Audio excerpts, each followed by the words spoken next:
Well, good afternoon, friends. And if you are just a little bit west of where I am located, perhaps good morning. My name is Doug Baus, and I am Vice President for Client Services with Money for Ministry. I'm going to be your host today for this webinar, Creating Partners for Life, from Latency to Legacy.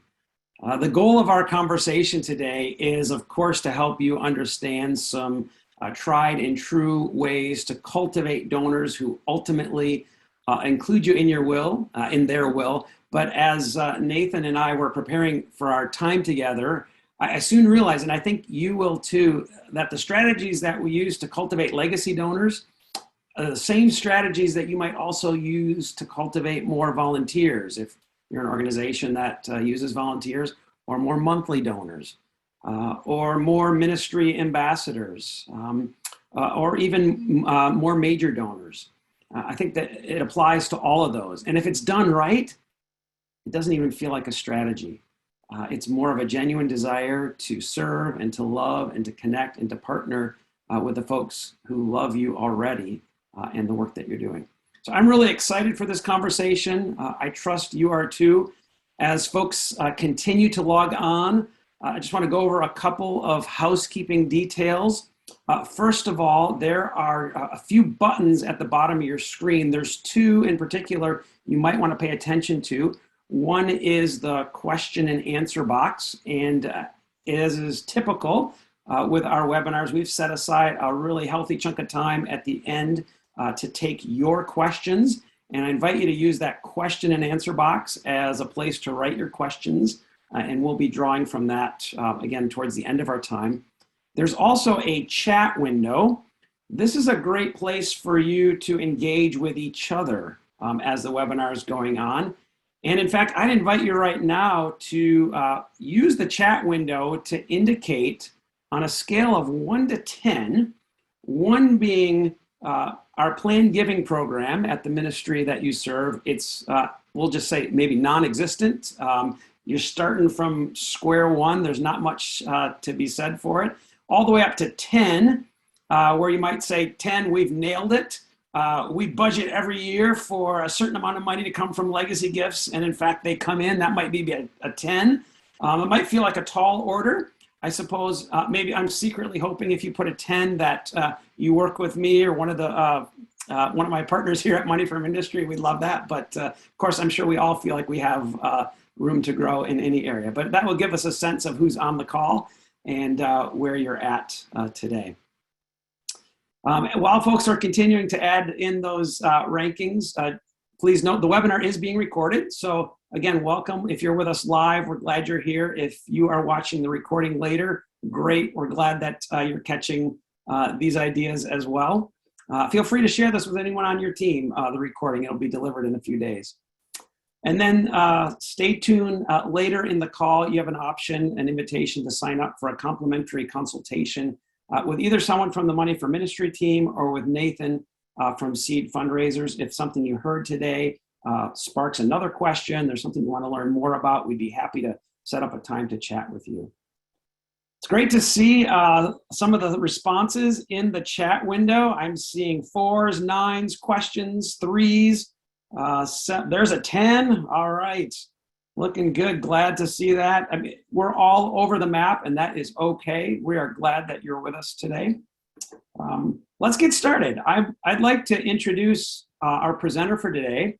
His name is Nathan Jones. For 20 years, Nathan has been involved in resource development in the nonprofit sector. He currently serves as president of the Youth for Christ Foundation and as a partner with Seed Fundraisers. And I love this. He said, a fusion of theological reflection and best practice has led, I love it when we can bring theology and practice together. They, in my heart, I believe they ultimately do go together, but we don't always see that. But has led him to serve as a catalyst for resource development and organizational health in a variety of kingdom-minded organizations, large and small, inside the local church, outside the local church.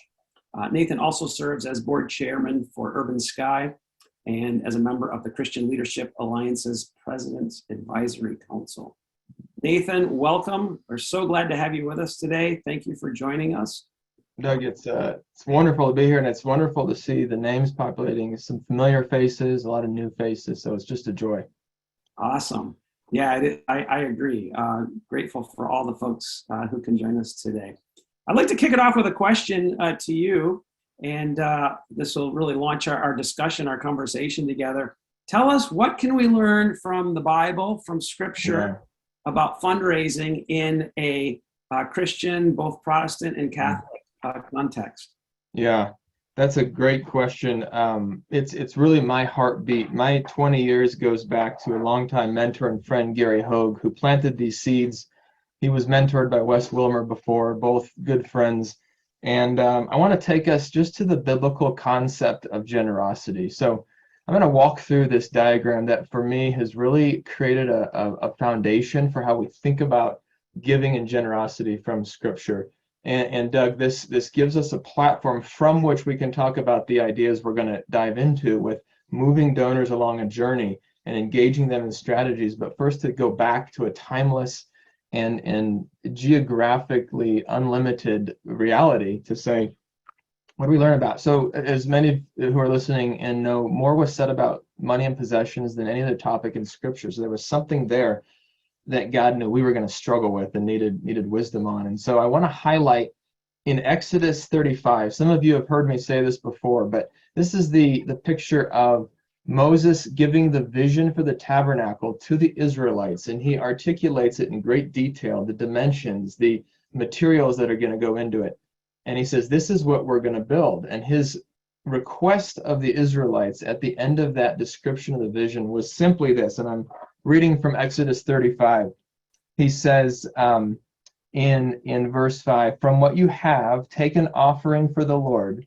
Everyone who is willing is to bring to the Lord an offering. And he lists off the materials that's needed. And then down in verse 20, he says, then we read, then the whole Israelite community withdrew from Moses' presence, and everyone who was willing and whose heart moved them came and brought an offering to the Lord. So there's this equation of what is generosity biblically. It's when the Lord moves in our heart, there's a prompting, and then that is met by our faithful response. So when we are prompted and then we respond, that results in the generous life. So we come back to this in the New Testament in 2 Corinthians chapter 9, when Paul is instructing the Corinthians about giving and generosity. And he talks about the joy of generosity. And he says here in chapter 9, beginning in verse 6, remember this, whoever sows sparingly will also reap sparingly. Whoever sows generously will also reap generously. Each of you should give what you have decided in your heart to give, not reluctantly or under compulsion, for God loves a cheerful giver or a joyful giver. And so again, that same equation, that he's calling people to give first what they've decided in their heart, what God has prompted them to give. So I would lay that as a foundation to say, when we talk about giving and generosity, what we're doing as Christian fundraisers is catalyzing that process in the hearts of donors who support our ministry.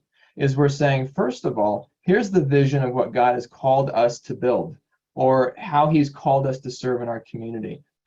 And we want to lay that before you, Mr. and Mrs. Giver, and say, consider, is this something that God is calling you to support? And if so, how? And if he is laying that on your heart, then I would just ask you to give faithfully in response. Because if he prompts us, but we don't give in response, we're not living obedient lives, we're living disobedient lives.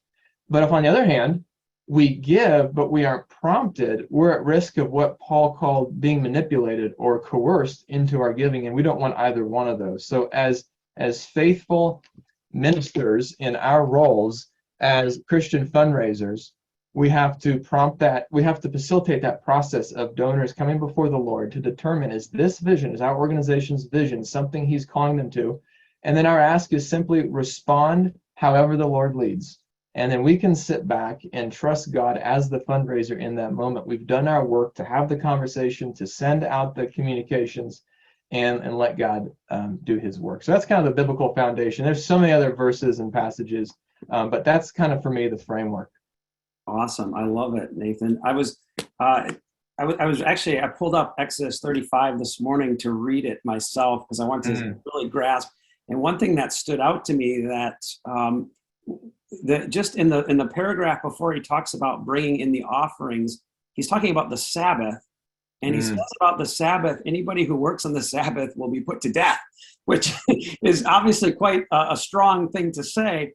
And then you get into this thing about giving and generosity, and it's all about your heart and what's willing. And I thought the contrast couldn't be more worth noting, because, wow, when we think about, you talk about the prompting and the response, and when we talk about legacy giving, we've often will say, the temptation is to make it about taxes and techniques. Well, taxes are required, and we're all trying to find ways to pay less taxes, whatever we can, if we can structure a gift that way. But the legacy gift and generosity is about the heart, and it's about worship. And I love how you brought together this idea of the prompting, which comes in a variety of forms from the Spirit, from the ministry, from the fundraising professionals, but then also invites the response. I think that's super helpful. It's a great way to frame it. But I wonder if we could just take off on that a little bit, and this idea about a donor, whether it's a major donor, mid-level donor, mass level, making a gift as a response, in this case to what's either been presented or to a lifetime of serving. Can you share some specific examples of this biblical framework for giving at work in donors or ministries that you worked with? Yeah, I would say I'll give a quick example of how this can play out both in that kind of annual giving, content-focused relationship with the giver, and then in a personal one-on-one focus. But you can think about this language and these principles informing our written communication. So as we're writing newsletters, as we're putting materials online, are we driving givers to consider the vision in light of how God is prompting us in our language? So we're excited to share about our organization and the problem that's being solved in our communities.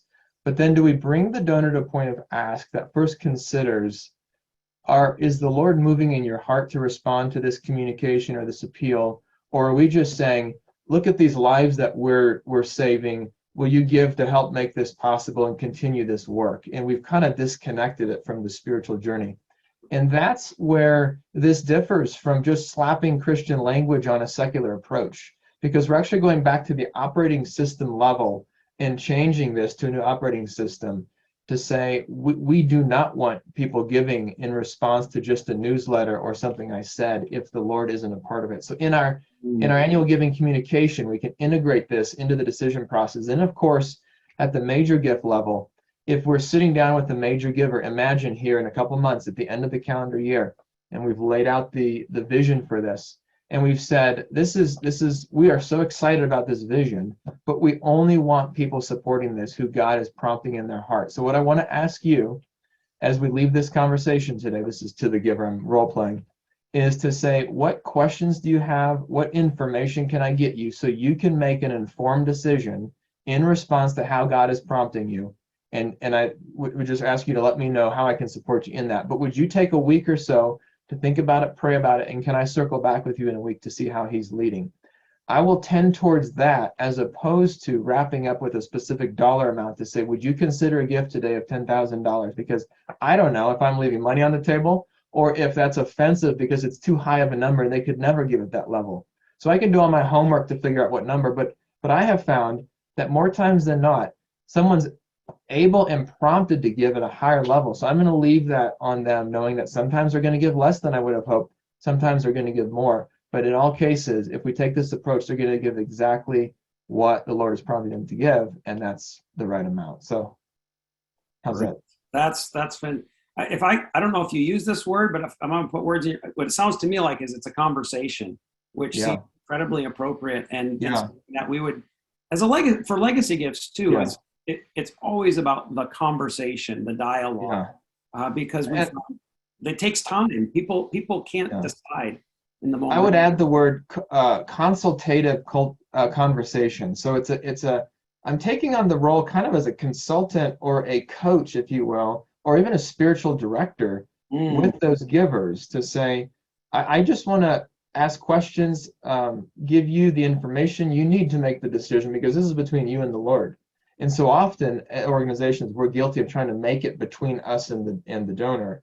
And we need to realize with this model that we are simply stewarding that relationship, we're stewarding the vision, and that's the role we can play. But you're right, it's absolutely a conversation. It's not a transaction or one way, certainly.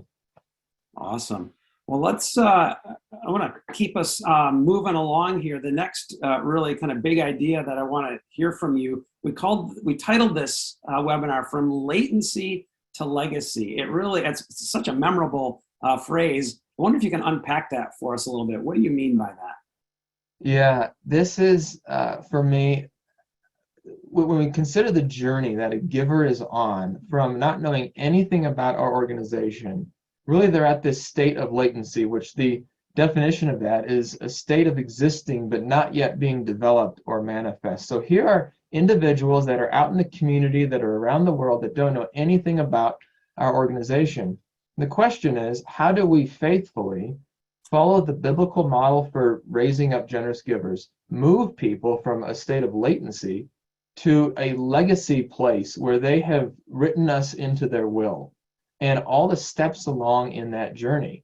And so given that that's our framework that's undergirded by the biblical foundation, there's really three strategies that have emerged for me that I've seen played out. And we can share examples if it's helpful. But really the first one is, are we communicating in our language, in our words, and our written communication in ways that strengthen partnership? So are we reinforcing the reader or the recipient of that communication as a partner in the story? You know, Donald Miller in his work with StoryBrand would talk about the hero of the story. And I think theologically we've got something a little bit different going on of who the hero of the story, but the idea being, are we positioning the reader of this material, or the donor who we're cultivating, a prospective donor, cultivating a relationship with, in a way that they're a partner with us? Or are we communicating in a way that says, if you give money, we can go do our thing over here, and we kind of separate that? So we want to communicate in a way that strengthens that partnership. And what we want to prompt and catalyze is more people talking about this work, more people aware of this work. That's going to lead to more people sharing about this work, and ultimately more people advocating among their constituents. So we can communicate in ways that strengthen partnership. The second strategy has to do with proximity. And we want to increase proximity so that it strengthens commitment. So are we reducing the space between our organization and individual people by doing things like going out to where they are and bringing our mission to the community? We can do that through events. We can do that through marketing. But then at a point where they express a curiosity, are we increasing that proximity or decreasing the distance by bringing them to see our work, whether it's at our drop-in center, or come with us into prison and see where we do ministry inside of prison? And really what this is based on is this concept of resonance. And so if you think about two tuning forks, and the tuning forks are tuned to the same frequency, and you've got one and it's vibrating, you hit it on a solid surface and it's vibrating, and you bring another one that's not vibrating into proximity of that first tuning fork, it's going to start to resonate. And that concept of resonance, that even by just bringing something into proximity. So what we're doing with this strategy is we're decreasing the distance between our mission and people to say, with whom is this beginning to resonate? And we can do that through lots of creative ways. But the strategy here is let's decrease the distance and increase the proximity between us. The third strategy is cultivation. Cultivating relationship in a way that strengthens engagement. So are we intentional in cultivating through what I would call major gift activities, only because we tend to relegate these to the major gifts strategy of personal contacts, phone calls, handwritten notes, texts, personal emails, face-to-face visits.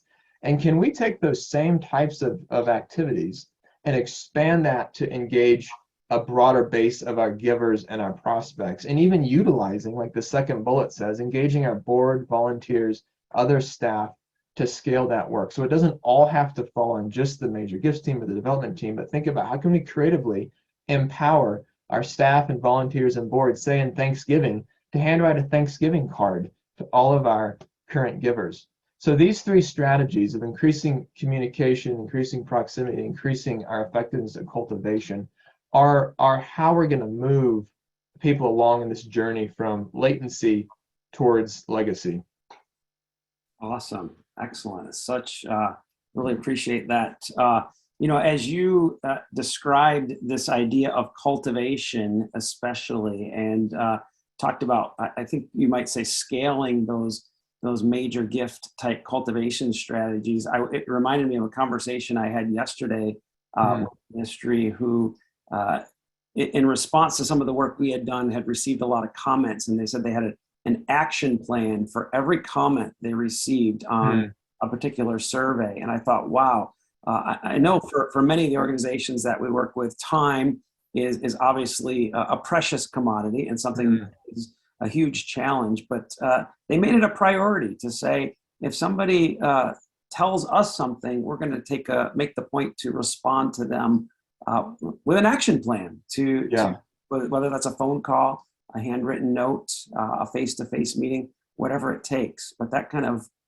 as you said, that kind of cultivation really strengthens the partnership and increases the opportunity to connect with. Yeah, one other thing I would say, Doug, is do we have a calendar or a system of managing when we should have those touch points with whom? So certainly at the major gift level, we should be touching each person at least every other month, at least once a quarter, and not leave it to that year-end meeting where so many times we just pick up the phone and call and say, hey, can we meet with you? It's December, it's time for our annual visit, and it's awkward and we kind of stumble through it. But what if we had a disciplined way of connecting with them personally in complement to the communication that's going out? And Doug, you and I have talked about this from the Money for Ministry strategy of communication stream and how we then complement that with other strategies. But I mean, you shared some, but would love to hear more ideas that come to mind for how you're seeing this play out. Yeah, thanks, Nathan. I love, because I think the phone calls, the note cards, the face-to-face meetings all play a huge role in, and oftentimes are kind of behind the scenes, creating this cultivation or creating this relationship, really. But what I would add to that, and what we see in the legacy conversation that is often overlooked, is this idea that you can use the mail to scale some of this, and I'm serious when I say this, personal, genuine, authentic kind of communication. And here's what I mean by that. We find that the number one omission that ministries that are trying to grow their planned giving program, the number one thing they forget to do, or I should say what they do is they only focus on the major donors and maybe some of the mid to major donors for legacy giving. But the reality is that, and if you're one of the ministries that we've worked with, you've probably heard me say this over and over and over again. It's the little old lady. And I know it's a caricature, but she gives you $5 a month, and she's been giving you $5 a month for the last 25 years. And she's worried about how much money she has left. She's afraid she's not going to have enough. But the reality is she's sitting on a pile of money. And her kids are going to inherit it someday. Maybe they're looking forward to that and need it, but there's a good chance they might not either. And it's those kinds of donors who love who you are, who you can talk to through the mail, through a kind of mass approach, but do it in a way that's authentic, that's genuine, that gets to know them. And that's something that we help ministries do all the time. It's a great way to scale and yet be personal, and to really do that cultivation. So that would be what I would add to this conversation here. Doug, it reminds me, and sitting as the president of the Youth for Christ Foundation gives me a unique perspective to see really 120 organizations of chapters of Youth for Christ around the country. And recently, one of the chapters received out of the blue a $1.4 million state gift. And they looked back in their records, and it had been 4 or 5 years since this person had heard from them. But it was I'm sorry, since they had a face-to-face conversation, but this person was in their communication stream, and the lifetime giving up to that point was $17,000 over, I don't remember how many years. So not a major or mega giver by any means, but certainly at this legacy stage in their life. And so to reinforce your point, that communication that's broad-reaching, when someone is actively giving at a major level, that's only one small point of data, but there's so many other points of data that we don't know of how that vision is impacting them. So that's a great reinforcement, Doug, of what you shared. Awesome. Well, I wanted to circle back to this idea that you used or that you talked about almost kind of back in the first slide, but I think it fits here too, because when you're talking about cultivation, you mentioned being a spiritual director, this consultative approach to fundraising. And at Money for Ministry too, we say all the time, a legacy gift is about serving. It's not about selling. There's a ton of congruence here. I think that really resonates with the approach that we recommend. But it sounds to me, it's a really non-anxious approach.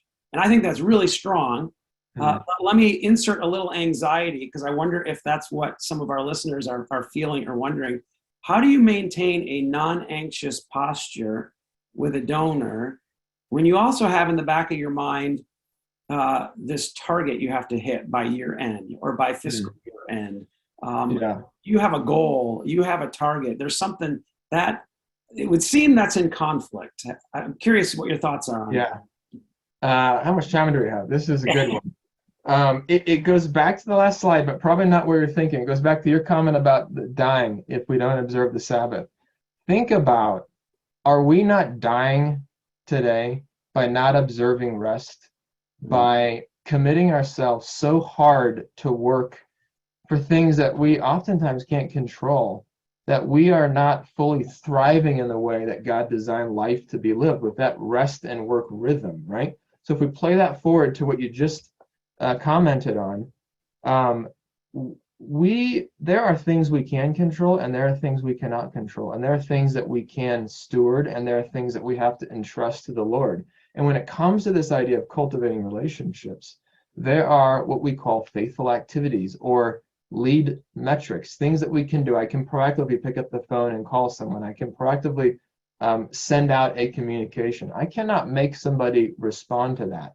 So what I have to do is get my mind and heart into a set to say, how can I steward my time to deliver the faithful activities every day that I've prayerfully considered the Lord is leading me to, that we've mapped out and we've strategized, and we're going to work that plan. And we're going to do so in a prayerful way, where we're periodically coming back and saying, Lord, is this the right communication? Is this the right person? Whom should I call today and connect with? And then leave the results up to Him. But it's the same way, Doug, that we have to leave the results on Sunday or Saturday, whatever day is to be observed as Sabbath, to say, I'm not going to work that day, and I'm not going to try and control the outcome. So the same thing has to apply, because I think what happens is, like you said, we live in that anxious reality. And I'm not a doctor, but I'm sure a doctor could speak in much more detail about how that stress and anxiety is killing us and is taking days and months and years off of our life. Now, we might realize that at the end of life, not today immediately. But I don't know if God meant that at all in writing that into Exodus. But you think about it, it's like, we're kind of dying when we carry that anxiety, we carry that worry. So we have to release that. And so the biblical model isn't just a formula, it's a whole operating system for our entire life to say, do I trust God or do I trust money? I have to choose. And Jesus said the same thing. Am I going to trust God or am I going to trust money? You can't serve both. So it's a come to Jesus moment. Maybe this is that moment for many of us, because we will not find joy in this work if we are not living out of that reality that God is far more trustworthy than our money. But I am still faithful as a steward to manage my time and those outbound faithful activities in a response to His calling. So sorry for taking more time, but it's a passion. Love it. It's Moses says they'll be put to death, but it might just as well as he might have said you'll just die. You'll put yourself to death. Put yourself to death. Yeah. Excellent. Say just a little bit about, are there any milestones along the way? So if we're on a journey from latency to legacy, how do we measure that? How do we see where someone's at? This starts to get very practical, is when somebody moves from not knowing about the organization to having knowledge of the organization. That's a milestone. We've put something in front of them. We've connected in some way. When that person then shows an interest in some way to remain connected, not even yet a point of giving a gift, but they are open to receiving our communication, that's another milestone. Certainly at the point where they make a first gift, that's a milestone. And for what many organizations struggle with, that second gift, that's another major milestone. And then as we start to see that growing, that giving growing, either consistency over time or amount. And it doesn't have to be one or the other, because as you mentioned, Doug, we might have a giver who isn't giving a very high level, but ends up being a very big testamentary giver. And so then certainly we start to introduce the idea of legacy giving, and they respond to that and put us into their will or set up a planned gift. Those are all milestones along the way that we can be proactively strategic about putting those opportunities in front of them. Awesome. Super. Yeah. Well, we've started to dabble into the practice of this, but let's go there in more detail. What do we do next? How do we put all this theory and teaching into practice? Yeah, this is where it gets into really the kind of the core operating system of Seed. And we've got a visual here, and I just want to walk you through kind of from the bottom up to the top. So Seed's theory of change is that high performance organizations are relentless in their pursuit of excellence across these 4 domains. So down at the bottom, vocational conviction, the question here is, what is the elemental core purpose of this work? So you can apply this framework to different segments within an organization, either to kind of organizational executive leadership or to program design. So we're looking at this right now in terms of fundraising and development. So vocational conviction.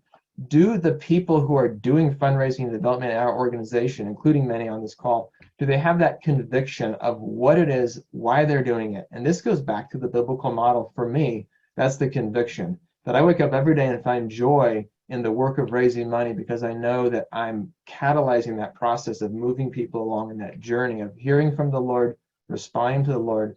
I don't have to carry that weight. I do have to be responsible for picking up the phone and calling them and setting the meeting, but that conviction for me is the why is driven by that biblical model.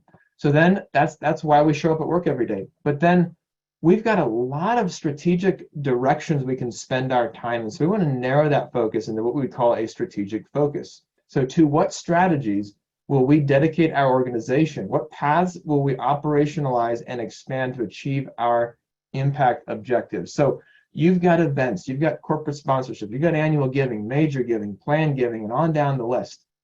We've got to decide which few are we going to commit ourselves to with excellence before adding others. And I think part of what burns out organizations and development fundraising professionals is the feeling like they've got to chase down everything. I've got to do major giving and annual giving communications. They've got to have a grant strategy when they don't have the capacity to do that. So the discipline here is, what are our 1 or 2 areas of strategic focus that we're going to focus on and systematize, and then only allow the 10% of our time to go to other things. So we want to spend 90% of our time in that area of focus. Now that we identify what that is, we're going to build the infrastructure and the talent. So what systems, tools, processes are required to execute on the organization's strategies? What talent must we create? What must we recruit and attract? So we've identified the specific strategies. If we identify major giving as a strategy, we need to find some really good major gift officers. If we identify events as a strategy, we need to find some really good event managers. But also then, what are the internal systems and processes, managing the database, receipting, support systems internally that are going to support that particular strategy? And then where this plays out and makes a difference is in our daily practice. It's the things that we get up and do every day. So what ongoing practices must your organization execute to meet and exceed your goals? What does the daily, weekly, monthly rhythms look like? And so we can inform that by our strategy and by the specific structure that we've chosen, rather than wake up and wonder, what should I spend my time on today? Because I have 8 different strategies I'm trying to chase down. Instead, we know I'm going to wake up and I'm going to do my what I call 2 by 10, which is I'm going to make my 2 major donor contacts by 10 o'clock in the morning, and that's my daily activity. And you've got a series of those. And so then I know why I do this work, why I'm fulfilling this role. I know what my strategic focus is. I've got the systems and the people around to do it. And I know what I'm going to wake up every day and execute. So that helps us take the biblical model that we then looked at, what are the kind of major strategies and the overall thing that's happening when development is happening, and how do we then make that practical? So as I think about what Money for Ministry is doing, we're baking that as a strategy into where specific organizations are and what they need, and they're going to just execute that appropriately. So anyway, that's the overview. Excellent.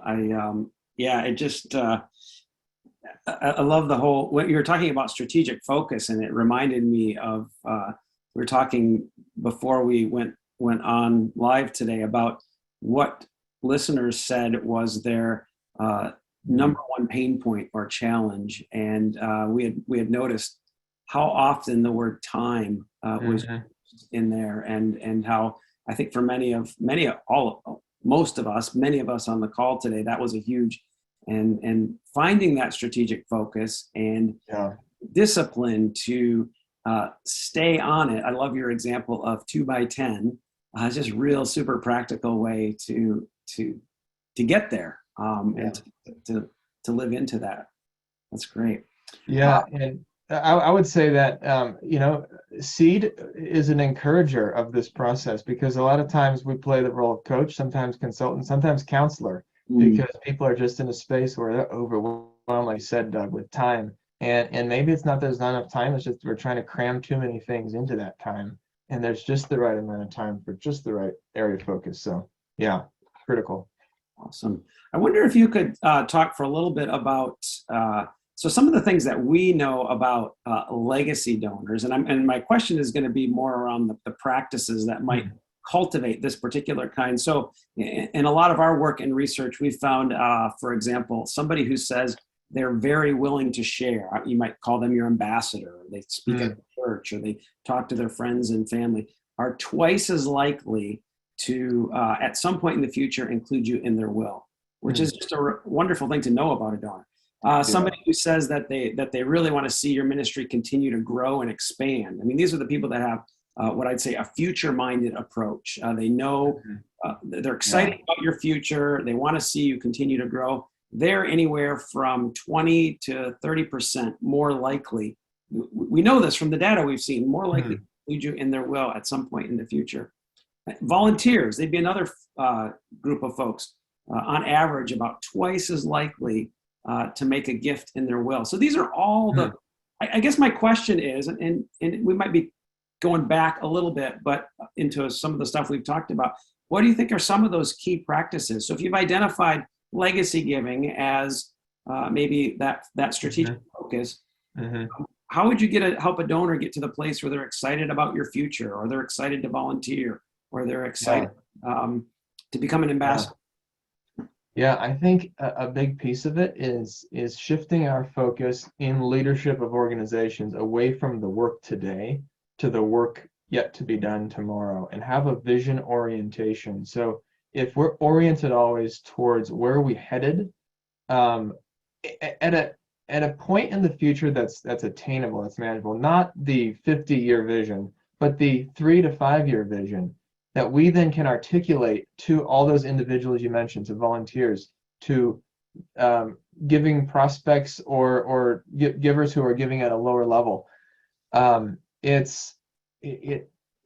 vision orientation is to draw people into that. And again, it peels back to that biblical model, which starts with the vision. And so I think in our communications from the stage at events, in our one-on-one meetings, that we're having that vision orientation. We are reporting on the impact of what we've done, but we are also looking forward and pointing people towards that. So I think that's how we begin to cultivate it from a messaging. And then practically, we complement that with either communications that highlight the opportunities to give at that level, or even events that are specifically focused on tax giving strategies or year-end opportunity, or lifetime opportunities.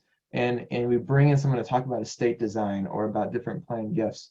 And so we kind of couple that, but all of that falls into a fertile soil that's been cultivated with kind of a vision orientation.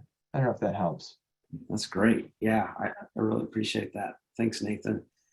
Well, I see we're coming up on the point where I want to leave some time for questions from the audience. And I think that probably is where we can even go a little bit deeper into this idea of how do you get practical? What's the practical implications of this? And we'll let the audience direct us a little bit. Before we do, I did want to remind folks and give you the opportunity, if you would like to explore any of these ideas further, either with Nathan personally or with one of the experts from the Money for Ministry team, we invite you to do that. There's a poll that's going to come up. You can just click yes, I'd like to be contacted, or no, not at this time.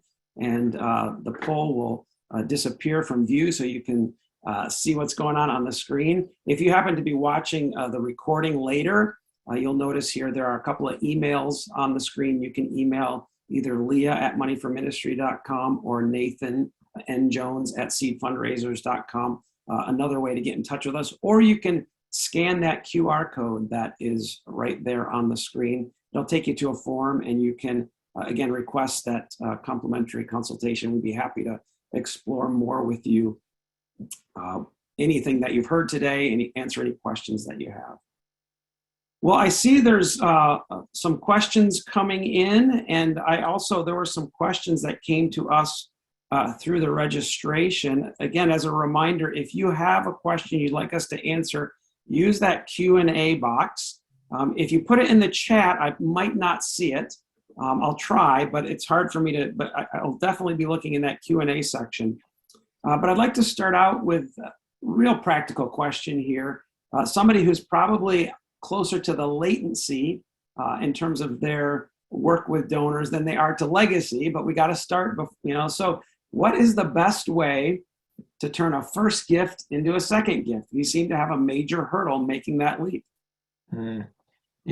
Related, one of the strongest critiques that I've heard of organizations, nonprofit organizations, is the lack of communication and lack of thanking their givers. So I think the easiest way to, and I don't want to use control language and directing that to a second gift, but the easiest way to set the conditions that will cultivate moving someone from a first giver to a second giver is that follow-up.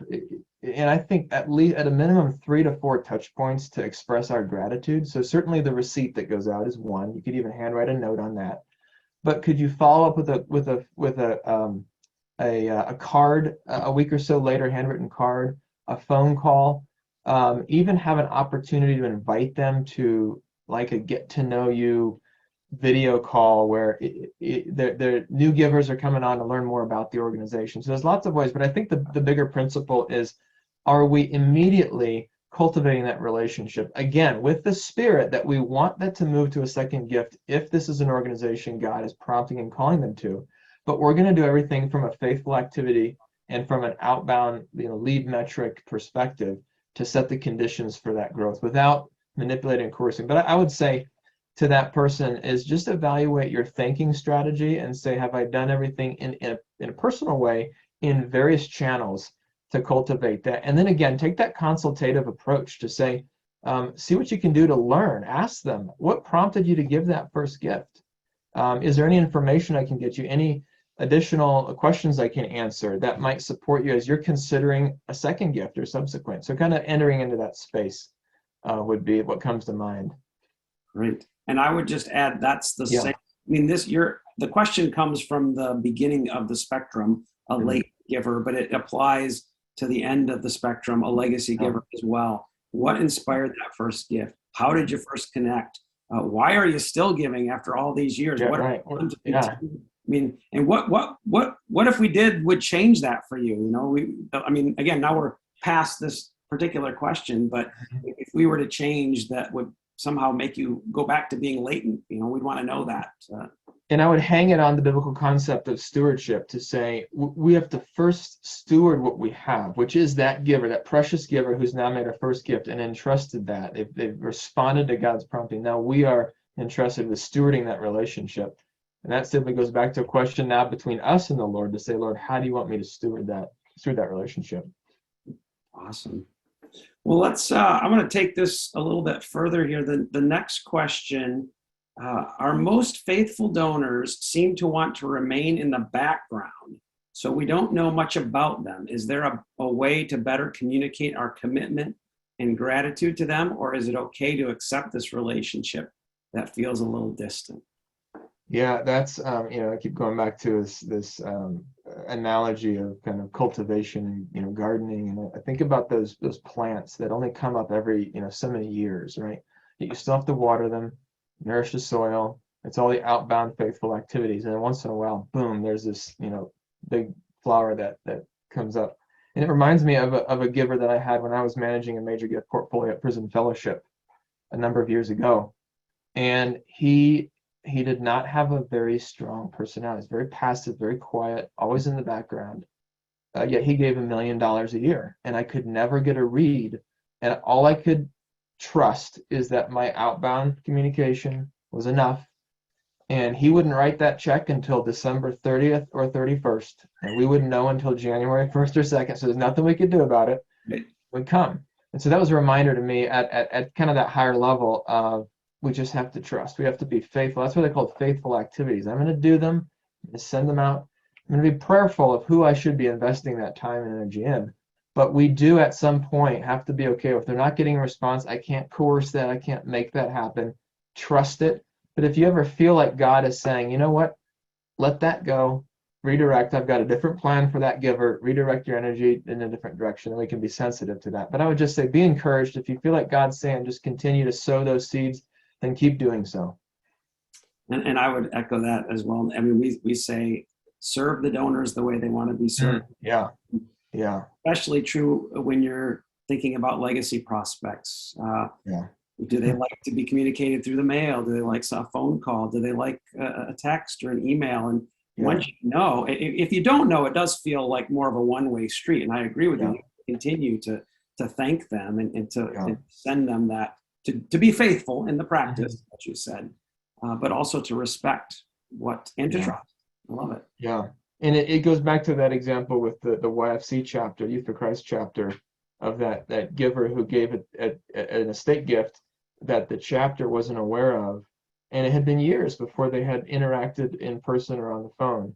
And so, again, just that faithful sowing of that work. That's good. Yeah, we hear stories of that where donors go uncultivated. That's another little legacy cultivation tip that I would add. If a longtime loyal faithful donor that suddenly becomes lapsed or that stops giving, or for whatever reason, doesn't mean that there isn't a legacy gift there. And so if you know you've got that donor who's been giving for a long, long time and then stops, there might be a good reason, health or aging or things of that nature, but the legacy gift is still there. So continue to thank them, continue to serve them, continue to love them, really kind of leaning into that long time faithful relationship. Yeah. There's a question here. This is a real quick one, and I'll take it. And if you have anything to add, but would you highlight legacy givers as a thank you in your newsletter? And I would just give a resounding yes to that. I think that's one of the most powerful ways to inspire other people to make a gift in their will, which is to tell a story, highlight some folks who have included you in their will, and let others know why. Ask some of those questions. What inspired your first gift? Why do you continue to give? And it's a great way to get to know donors, to profile them that way. Yeah, I think the only thing I would add is just to have their permission. That may go without saying. Yeah. But if they would rather you change the names, or but I think the way you framed it, to say we'd love for your gift to inspire others, and that really takes the spotlight off of them to more of the mission. And so I think that's the only thing I would add, is just ask their permission, but you can do so in a way that blesses them and honors them, for sure. That's a great idea. Awesome. Here's another question from one of our live audience members. Would appreciate ideas for getting to know personally donors who are not in our area to reach with face-to-face visits. Thoughts on that? Yeah, of course, I managed a major gift portfolio for an organization. I was spread across 11 states, so travel was a big part of my work to do that. So assuming that there may not be a budget or capacity resources to travel extensively to cultivate those relationships, then I would either, one, use travel selectively. So look for where those pockets are where you can maybe fly to a city and spend a few days driving around or driving out to the region to visit with those names. Or certainly a phone call, a video call, those done tastefully and at a healthy frequency that is a blessing to the person you're meeting with, can really help to cultivate personal relationships. And as much as many of us have grown fatigued from video calls, we have also realized the value that they can serve when you can't travel, or if you're overseas and connect with people in a different country. So those are some thoughts. I'm not sure if that answers directly, or Doug, anything else you would add?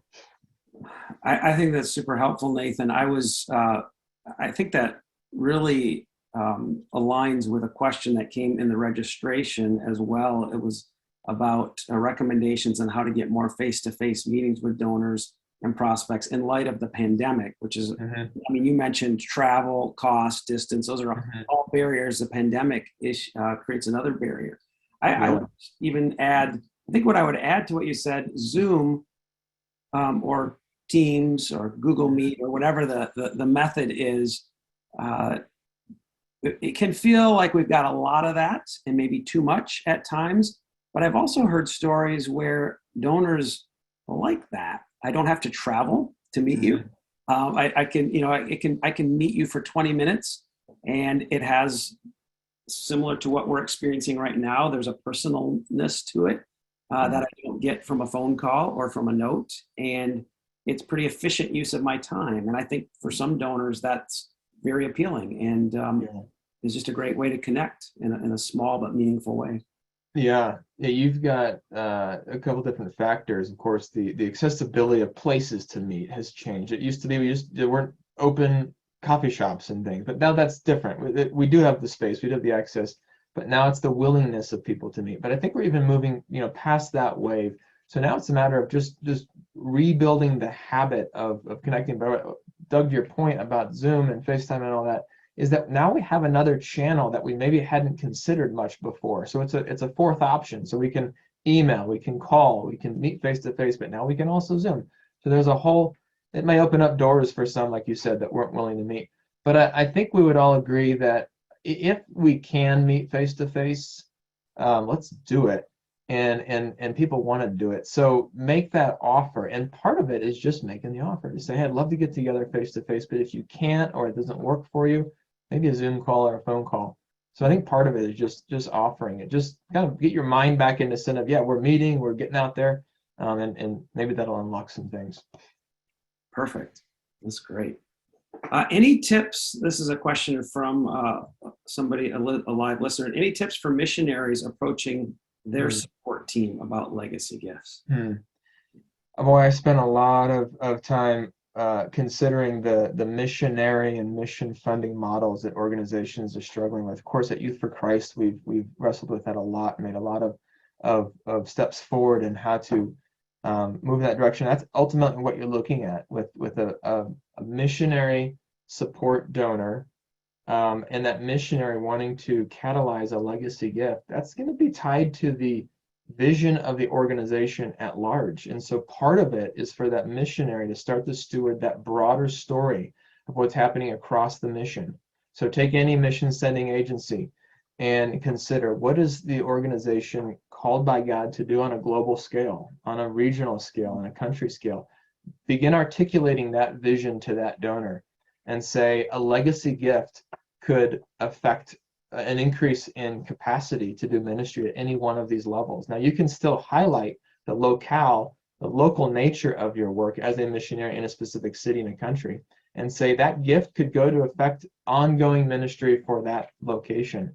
But depending on the age of the donor and the age of the missionary, there may or may not be alignment of when that testamentary, event happens. But if it's an older donor and a very young missionary, then certainly cultivating that for the support of that missionary. But you might be stewarding a bigger vision, and you've got to enter into that with that donor. But I would say how I like to do that is to cast the bigger vision, zero in on tell the local story of impact, and then ask them to determine where do you see yourself in this story and contributing that lifetime gift. I love the way you frame that as stewarding a bigger vision. I think that's exactly right.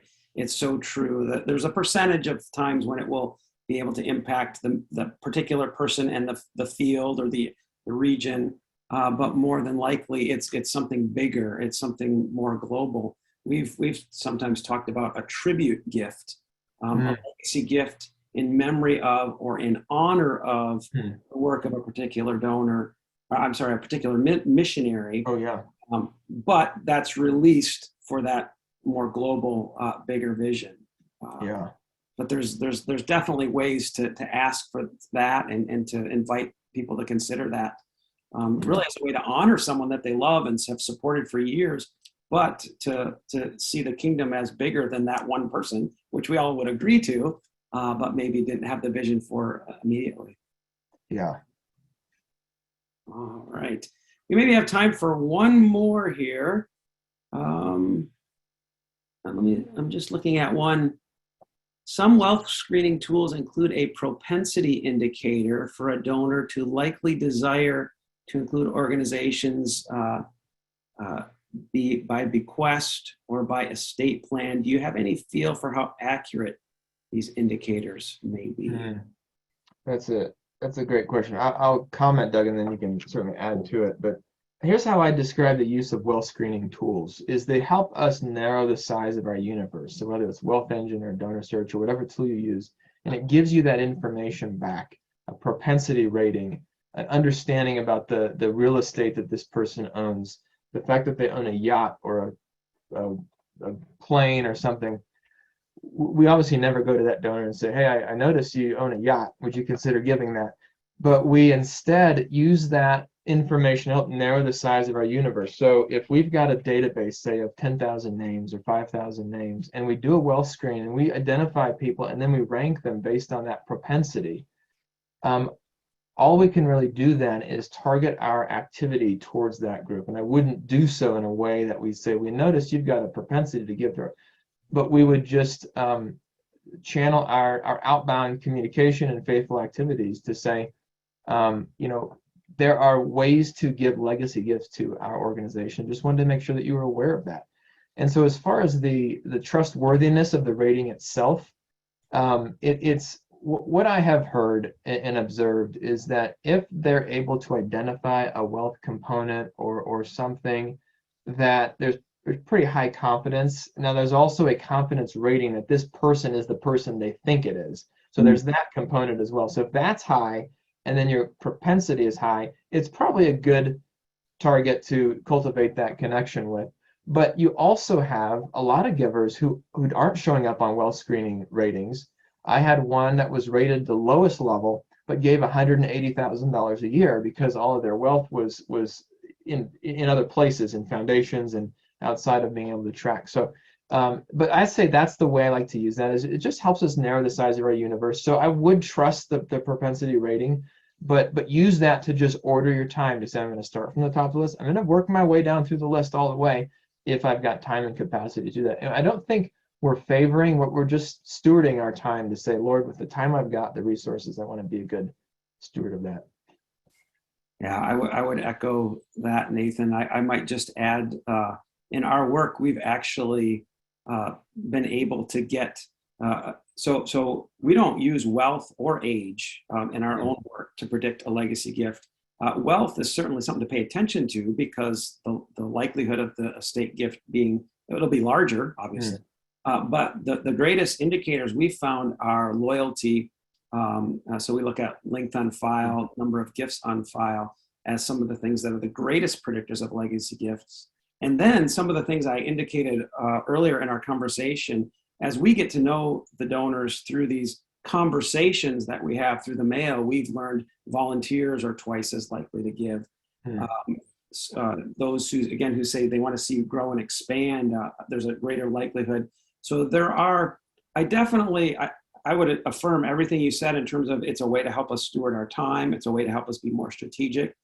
Even saying that, we see some of the people who score the highest in our work and are what we would consider to be the best prospects. Many of them will convert, but then there's these folks that are way at the bottom of the list that for whatever reason, and they convert too. So I think they're good tools. I think they're worth paying attention to, and you just have to hold them loosely. Yeah, exactly. Yeah. That's good. Well, good. We're almost at 2:00. I want to thank you, Nathan, for everything you've shared today, for the time and the expertise that you've given to us here at Money for Ministry and to the folks on the call today. We both, if it wasn't clear from this presentation, serve faith-based and specifically Christian ministries and charities. In the case of Money for Ministry, both Protestant and Catholic. Our heart is to see the church thrive and flourish in all its forms and to help ministries multiply faith stories in 2022, 2023, and beyond. So in that spirit, I'd like to close our time together with prayer. using some of the words from 2 Corinthians that you opened us with earlier today. So let's pray together. Father, we ask that you will teach us to sow generously, and that in our sowing, we may also reap generously. Teach us to give from what we have decided to give and decided in our hearts to give, not reluctantly or under compulsion, but to do so cheerfully. For we know that you love a cheerful giver. And may you be able to bless us abundantly so that in all things, at all times, having all that we need, we will abound in every good work. For it is written, they have freely scattered their gifts to the poor, their righteousness endures forever. In Jesus' name we pray. Amen. Amen. Thanks, friends. Thanks so much for being with us. Have a great day.